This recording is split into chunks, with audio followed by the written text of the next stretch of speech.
A study of 122,000 adults, followed for 23 years, found that having low cardiorespiratory fitness was associated with a higher risk of death than smoking, higher than diabetes, higher than end-stage kidney disease. Not being fit enough wasn't just one risk factor among many, it was the top one. That study was published in JAMA Network Open in 2018, and what it measured wasn't bench press or body weight, it measured VO2 max. In the next 10 minutes, you'll understand what VO2 max is, what your number probably is right now, and the specific training protocol used in clinical research that raises it most efficiently. We'll close with an 8-week plan you can start this week. VO2 max. The name sounds technical, but the concept is simple. VO2 max is the maximum rate at which your body can take in oxygen and use it to produce energy during intense exercise. It's measured in milliliters of oxygen per kilogram of body weight per minute, ml/kg/min. The higher that number, the more efficiently your cardiovascular system delivers oxygen to your muscles and organs. Think of it as the size of your engine. A bigger engine can do more work, recover faster, and run longer before it redlines. Why does it matter so much for longevity? Because almost every organ in your body, your heart, your brain, your kidneys, runs on oxygen.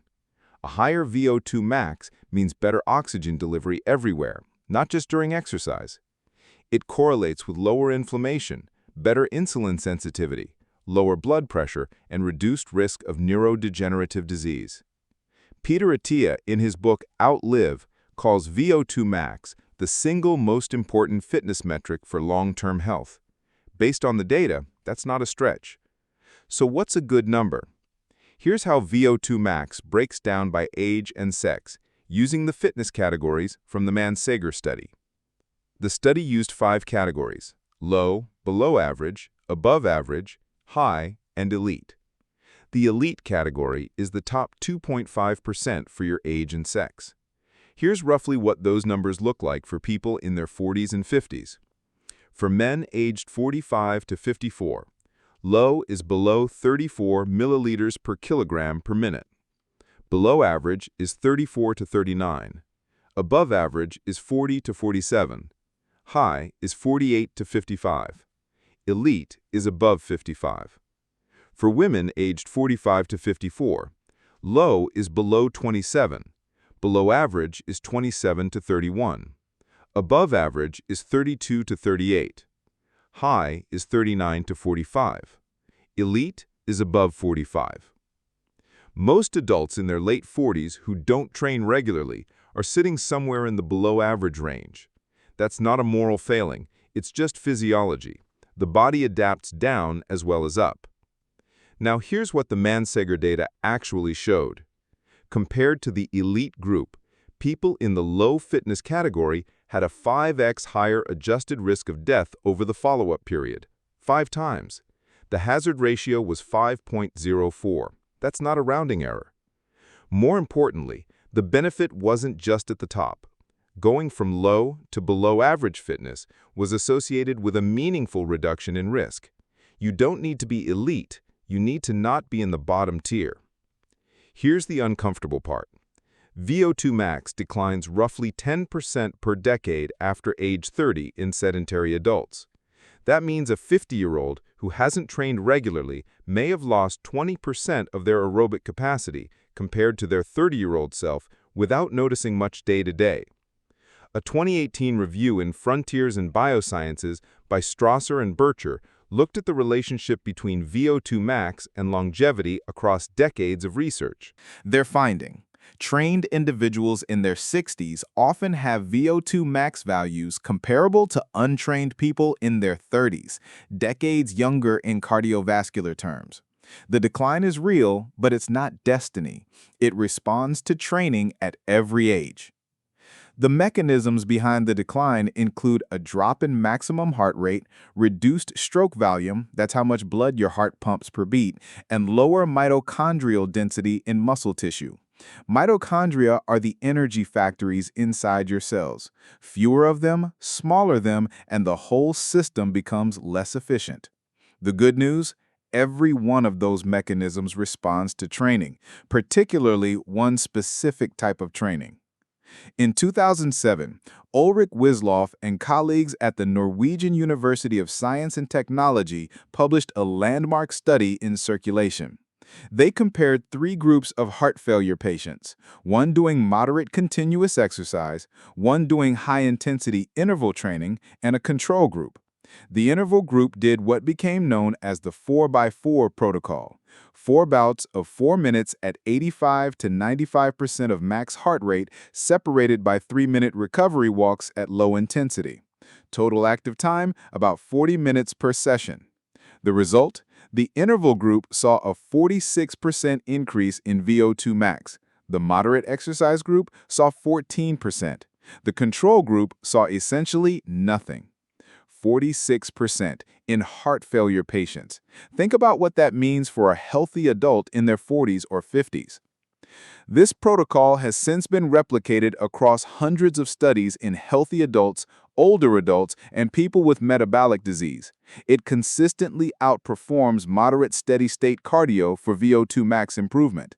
It's the protocol Peter Attia describes in OUTLIVE as among the most evidence-based interventions for cardiorespiratory fitness. Here's the protocol. 1. Warm up for 10 minutes at easy effort, conversational pace. 2.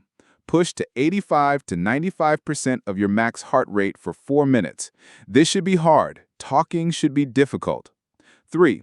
Recover at easy effort for 3 minutes.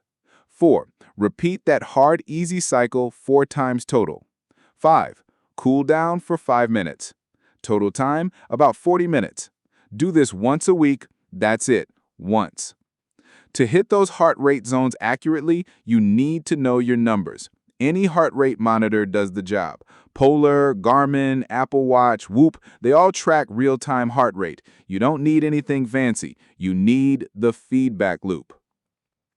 Now, high-intensity intervals alone are not enough. The research is consistent. You also need a base of low-intensity aerobic work called Zone 2 cardio. Zone 2 means exercising at an intensity where you can hold a conversation, not comfortably, but possible. If you can sing, you're too easy. If you can't speak in sentences, you're too hard. A heart rate roughly between 60 and 70% of your max is a reasonable guide. Zone 2 training builds the aerobic infrastructure, mitochondrial density, fat oxidation efficiency, cardiac output at rest. The 4x4 sessions are the stimulus. The Zone 2 sessions are the building material.